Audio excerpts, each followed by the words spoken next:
गुरु प्यारी सात संगत जी, आप सभी को प्यार भरी राधा स्वामी जी। सात संगत जी, आपका आपके चैनल राधा स्वामी आरा साखी में स्वागत है जी। सात संगत जी, 22 जुलाई 2025 की सुबह अमेरिका की धरती पर एक बार फिर से रूहानी दृश्य देखने को मिला है। हर बार की तरह बाबा जी ने 22 जुलाई को बाबा जी ने संगत पर अपनी करुणा की रहमत बरसाई। बाबा जी ने संगत के साथ सवाल जवाब किए। बाबा जी ने संगत पर अपनी दया, प्रेम और करुणा में दृष्टि डाली। सारी संगत में खुशी का माहौल था। सवाल जवाब के दौरान संगत ने बाबा जी के सामने विविध प्रकार के प्रश्न रखे और ये प्रश्न हर तरह की भावनाओं, जिज्ञासाओं और हंसी मजाक से जुड़ी हुई थी। बाबा जी ने संगत के हर सवालों का जवाब बड़े ही प्रेम और धैर्य से दिया। वही एक प्यारी सी मुस्कान के साथ पंजाबी का एक गीत भी सुनाया। आपा दोवें रुस बैठे तां मनाऊं कौन वे। अब आपके मन में अलग अलग तरह की सोच आ रही होगी कि बाबा जी ने आखिर ये गीत क्यों गाया। सवाल जवाब के दौरान हम आपको यही बताएंगे जी। और कल बाबा जी ने 1990 की वो बात भी बताई जब बाबा जी का नाम गुरुगद्दी के लिए लिया गया था। ये बात सुनकर आपका मन बहुत भावुक हो जाएगा। बाबा जी ने स्वयं बताया कि जब 1990 में उन्हें गुरुगद्दी सौंपी गई थी तो उस समय उनके साथ क्या बीता था। उन्होंने बताया कि लोग उनसे उससे पहले किस नज़र से देखते थे। जब हजूर महाराज जी ने उनका नाम लिया तब किस तरह चीज़ें बदल गई। बाबा जी ने कहा, बेटा उस समय लोग मुझे पागल कहते थे। हजूर महाराज जी ने जब मेरा नाम लिखा और मुझे गद्दी सौंपी तभी लोगों की सोच बदल गई। फिर वही लोग कहने लगे, अब तो इसे लाइसेंस मिल गया है, अब ये अपनी प्रैक्टिस कर सकता है। यानी पहले मुझे जो लोग समझ नहीं पाए वही अब मेरी कदर करने लगे। बाबा जी ने ये बात बड़े ही सहज अंदाज में इंग्लिश में कही थी। तो आइए कल 22 जुलाई के सवाल जवाब शुरू करते हैं। तो साथ संगत जी, अभी मैं आपके साथ जो सवाल जवाब साझा करने जा रही हूँ तो आपसे निवेदन है कि आप इन सवाल जवाबों को शुरू से अंत तक जरूर सुने जी और कमेंट में राधा स्वामी जी जरूर लिखें जी।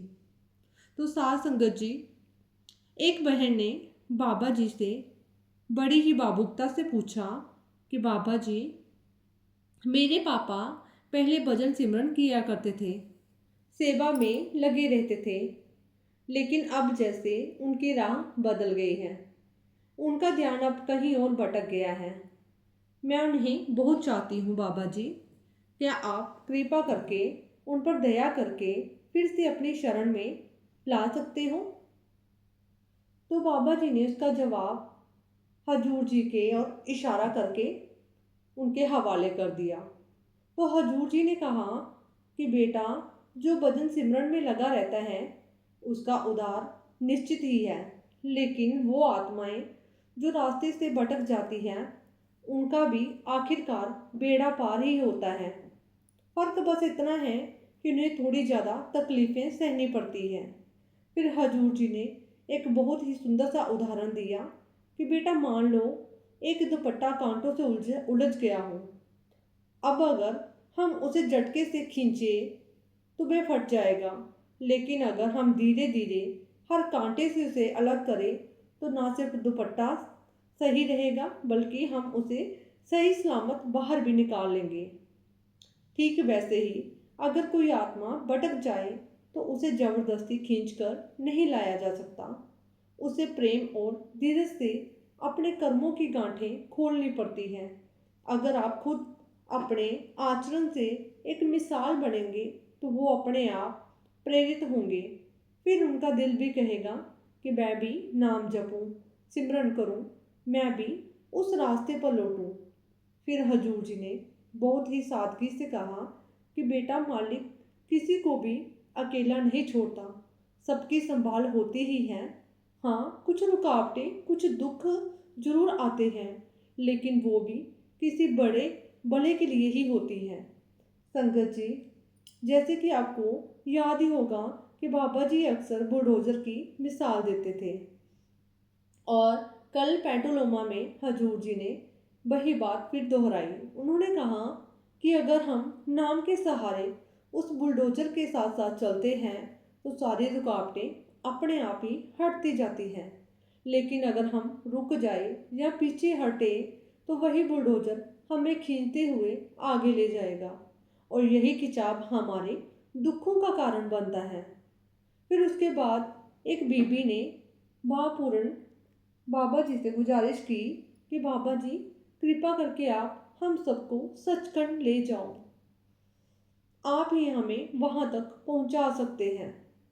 बाबा जी धीमे से मुस्कुराए और बहुत ही प्यारे अंदाज में बोले, बेटा, अगर मैं सबको बांध के सचखंड ले जाऊं तो यहाँ क्या बचेगा? मालिक ने इस धरती को भी किसी मकसद से बनाया है। अगर सब चले गए तो मैं यहाँ अकेला क्या करूँगा?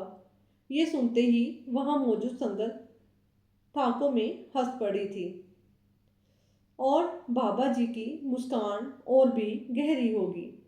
बाबा जी ने फिर गहराई से कहा कि बेटा, हर एक आत्मा को उसकी यात्रा पूरी करके वापस जाना होता है। मालिक की यही योजना बड़ी है और हर किसी का भूमिका उसमें तय है। इसके बाद एक भाई ने बाबा जी से सवाल किया कि बाबा जी, आप इटली क्यों नहीं आते? हम वहाँ बड़ी शिद्दत से आपका इंतजार करते हैं। बाबा जी मुस्कुरा कर जवाब दिया कि भाई, जब मैं इटली आता हूँ तो वहाँ लोग खड़े होकर पूछते हैं, बाबा जी, आप अमेरिका कब आएंगे? और जब मैं अमेरिका आ गया हूँ तो आप पूछ रहे हैं इटली कब आएंगे? फिर हंसते हुए बाबा जी बोले, जहाँ मालिक का हुक्म होता है मैं वहाँ पहुँच जाता हूँ, और हाँ, इटली भी जरूर आऊँगा। फिर आगे एक भाई ने अपने दिल की उलझन बाबा जी के सामने रखी। बाबा जी, मेरी और मेरी पत्नी के बीच अक्सर बहस हो जाती है, कृपया कोई उपाय बताएं। बाबा जी मुस्कुराए और बहुत ही हल्के अंदाज में बोले कि बेटा, अगर तुम्हारी पत्नी कुछ कहती है तो सुन लिया करो। आजकल वैसे भी बेटियों का जमाना है, पहले मर्दों का राज चलता था, अब बेटियों का राज चलता है। फिर बाबा जी हंसते हुए बोले कि जब वो नाराज हो तो तुम मना लिया करो, और जब तुम रूठो तो वो तुम्हें मना लेंगी। और फिर उसी माहौल को और भी रोशन करते हुए बाबा जी ने एक बहुत ही प्यारा सा गीत सुनाया, जे ਆਪਾਂ ਦੋਵੇਂ रुस बैठे ਤਾਂ मनाओ कौन वे। ये सुनते ही सारी संगत हंस पड़ी और पूरे हाल में खुशी का माहौल गूंज उठा। और इसके बाद एक और बहन ने बाबा जी से सवाल किया, दोहराया। इसके बाद एक और बहन ने वही सवाल दोहराया जो पहले एक बहन ने पूछा था कि बाबा जी, मेरे पति पहले इस राह पर थे, अब वो भटके हैं, क्या आप उन्हें वापस इस राह पर ला सकते हो? बाबा जी ने बहुत ही स्ट्रिक्ट उदाहरण के साथ समझाया, स्पष्ट शब्दों में कहा, बेटा, जैसे कोई चरवाहा अपनी बकरियों को जंगल में चराता है, अगर कुछ बकरियां भटक भी जाए तो वो उन्हें छोड़ता नहीं है, वो उन्हें ढूंढकर फिर से अपने झुंड में जोड़ लेता है और जहाँ वो चाहता है वहीं पहुंचाता है। अगर कोई अपने रास्ते से भटक भी गया हो तो मालिक की नज़र कभी भी उससे हटती नहीं है। वो धीरे धीरे अपने समय पर उस आत्मा को फिर से उसी राह पर ले आता है। फिर बाबा जी ने बहुत ही प्रेम से संगत की ओर देखते हुए कहा कि बेटा, अगर मालिक की दया से किसी को नाम दान मिल गया है तो भले ही वो जीवन के किसी मोड़ पर रास्ते से भटक जाए, फिर भी उसकी देखभाल जरूर होती है।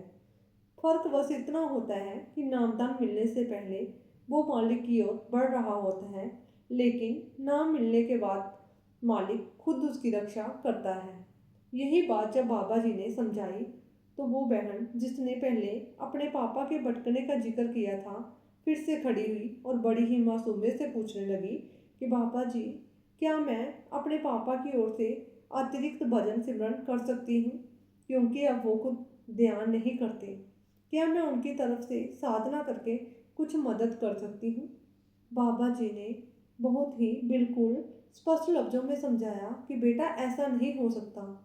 जैसे किसी और के खाने से हमारी भूख नहीं मिटती, ठीक वैसे ही किसी और के भजन सिमरन से हमारी आत्मा को शांति नहीं मिल सकती। फिर बाबा जी ने मुस्कुराकर कहा कि अगर ऐसा संभव होता तो रास्ता बहुत आसान हो जाता। फिर तो हम दूसरों से ही अपना सारा भजन सिमरन करवा लेते। सोचो कितना आसान होता ना। लेकिन नहीं बेटा, आत्म की यात्रा एक व्यक्तिगत प्रयास है। हर आत्मा को अपनी कमाई खुद करनी होती है। किसी और की कमाई हमारे साथ हमारे हिस्से में नहीं आ सकती। फिर उसके बाद उसी समय एक व्यक्ति खड़ा हुआ जो यूएस आर्मी में नौकरी करता था। वह बाबा जी के सामने आया और कहने लगा कि बाबा जी, मेरी ड्यूटी कुछ साल पहले इराक में लगी थी। बाबा जी, मेरी ड्यूटी कुछ साल पहले इराक में लगी थी। वहाँ मैंने कई लोगों पर गोली चलाई जिससे उनकी मौत हो गई। मुझे आज भी उस बात का बहुत पछतावा होता है। मैं उन्हें मारना नहीं चाहता था, लेकिन हालात ऐसे थे। क्या बाबा जी, मुझे इसके लिए कर्मों का भोग भुगतना पड़ेगा? इस पर बाबा जी ने बहुत ही प्यार से और खुले दिल से उस भाई को समझाया। उन्होंने कहा कि बेटा, चाहे हम किसी भी फील्ड में काम करते हो, आर्मी हो या कोई और नौकरी, अगर हम किसी बॉस के अंडर में काम करते हैं तो कई बार उसकी आज्ञा माननी ही पड़ती है, भले ही दिल ना चाहे। बाबा जी ने आगे कहा कि बेटा, जब हम ड्यूटी पर होते हैं तो हमें उस व्यवस्था का हिस्सा बनकर काम करना होता है। फिर बाबा जी ने अपने पहले संत सतगुरुओं का उदाहरण दिया। उन्होंने कहा कि हमारे बाबा जैमल सिंह जी शुरू से ही फौज में रहे। फिर हमारे बड़े महाराज हजूर महाराज सावन सिंह जी भी पूरी सेवा फौज में करते रहे।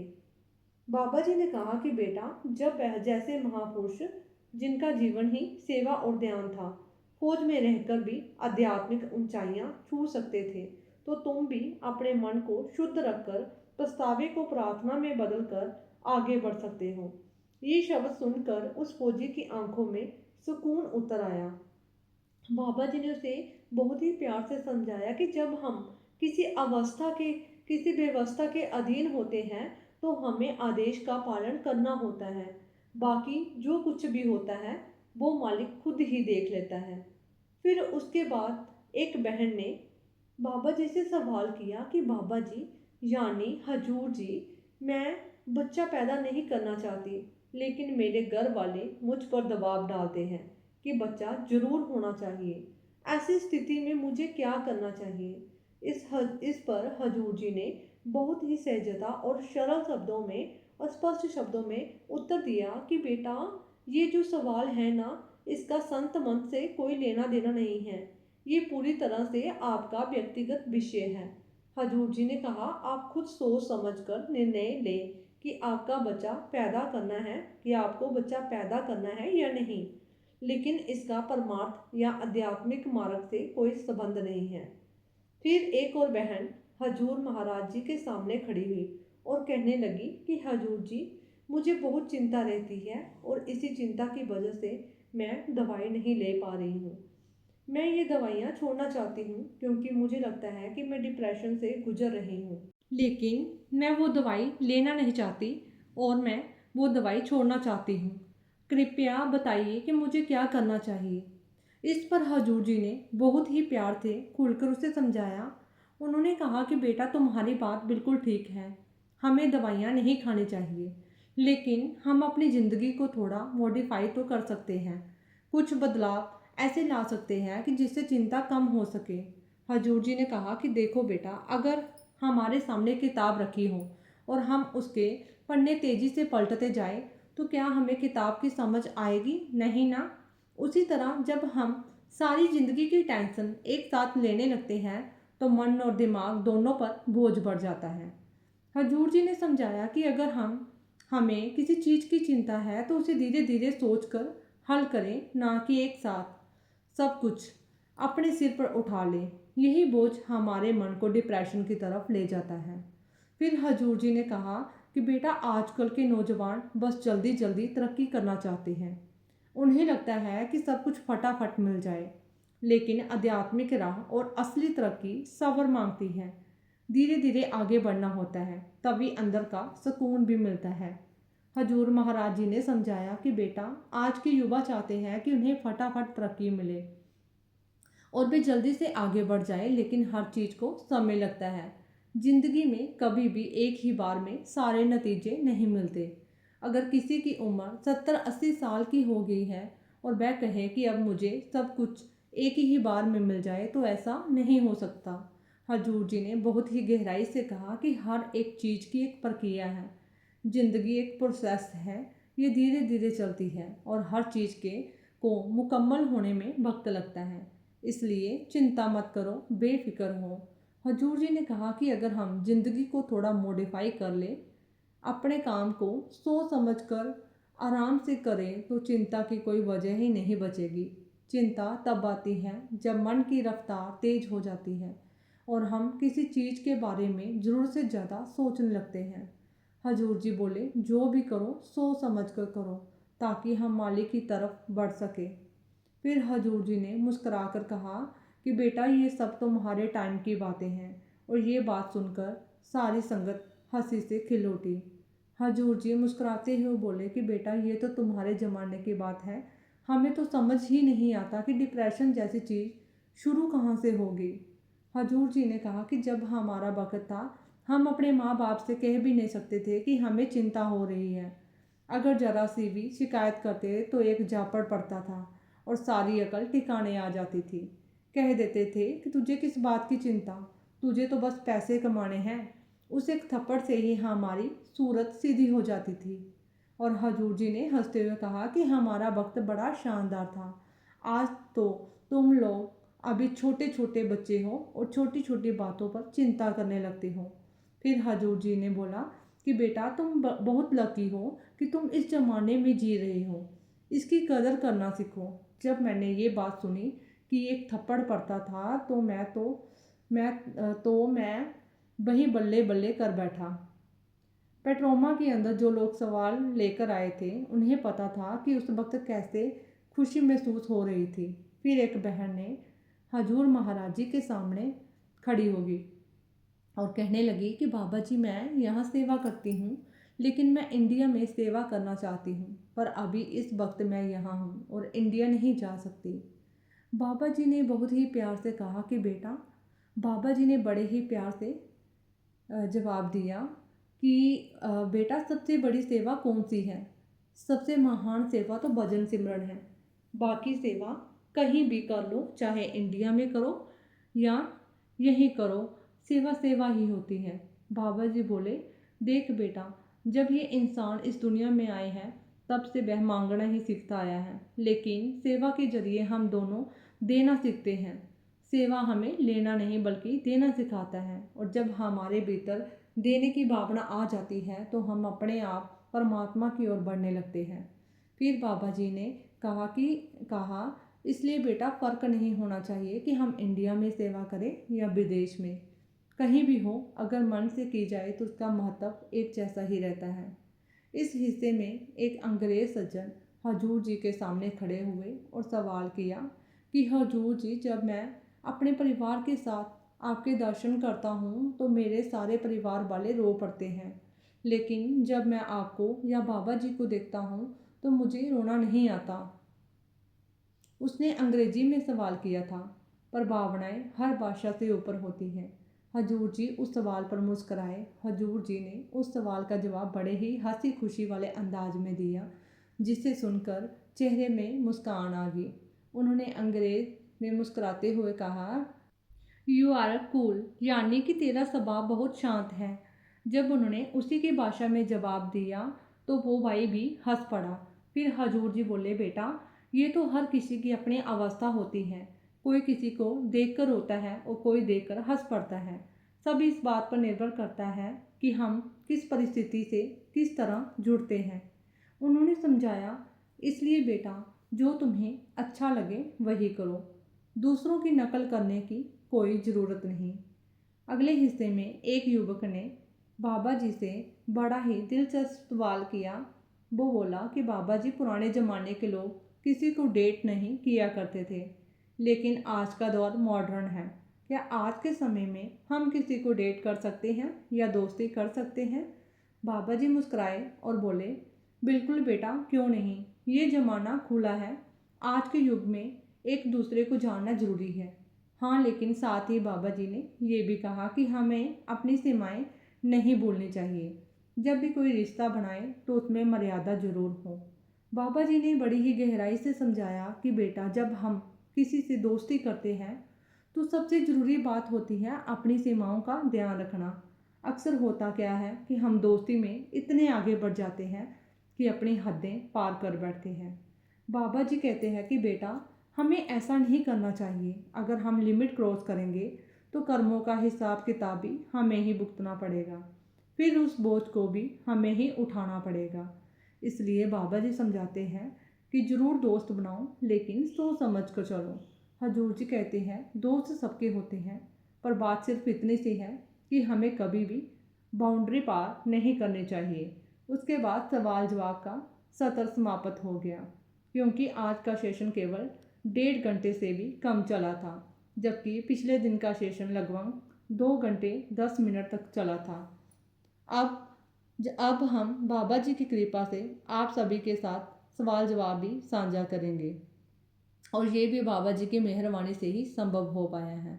बाबा जी की अपार दया और बख्शिश है। कुछ दिन पहले हमने भी हजूर जी के चरणों में अरदास की थी कि हजूर जी, हम तो बड़े ही नालायक हैं, और देखिए बाबा जी खुद सवाल जवाब का इंतज़ाम करवा दिए।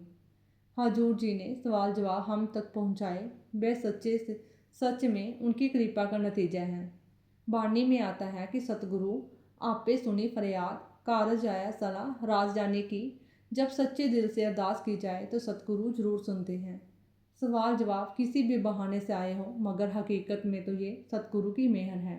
उन्होंने हर चीज़ को इतने अच्छे ढंग से संभाल दिया कि कुछ कहने की ज़रूरत ही नहीं पड़ी।